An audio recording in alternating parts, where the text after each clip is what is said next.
This is one of the oldest arguments for God's existence. The ancient Greek philosophers, Plato and Aristotle, each defended versions of the teleological argument. According to Plato, there are two things that lead people to believe in God. The argument from the existence of the soul, which we haven't looked at, and then he said the argument from the order of the motion of the stars, and of all things under the dominion of the mind which ordered the universe. The order of the motion of the stars and of all things under the dominion of the mind which ordered the universe. And Plato referred to this mind that orders the cosmos as the maker and father of all, the king who is the source of the rational cosmos in which we live.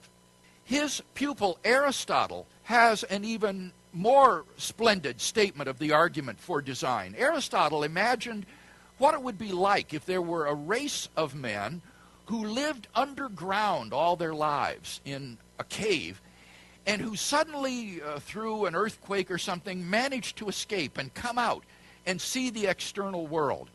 And this is how Aristotle describes the impact that seeing the world would have upon these men. He says, when thus they would suddenly gain sight of the earth, seas, and the sky, when they should come to know the grandeur of the clouds and the might of the winds, when they should behold the sun and should learn its grandeur and beauty, as well as its power to cause the day by shedding light over the sky, and again, when the night had darkened the lands, and they should behold the whole of the sky, spangled and adorned with stars,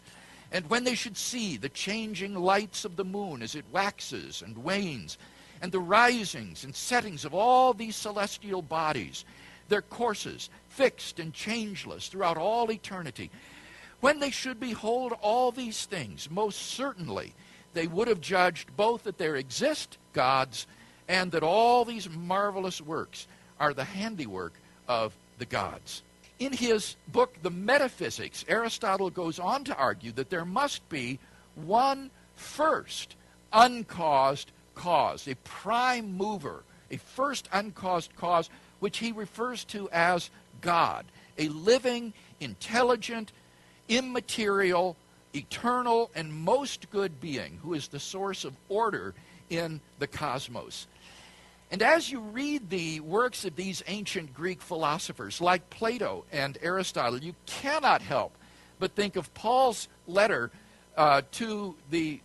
church in Rome, where in chapter 1 and verse 19, he says, ever since the creation of the world, God's invisible nature,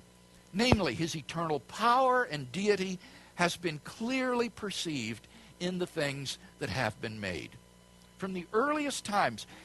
men who are totally ignorant of biblical revelation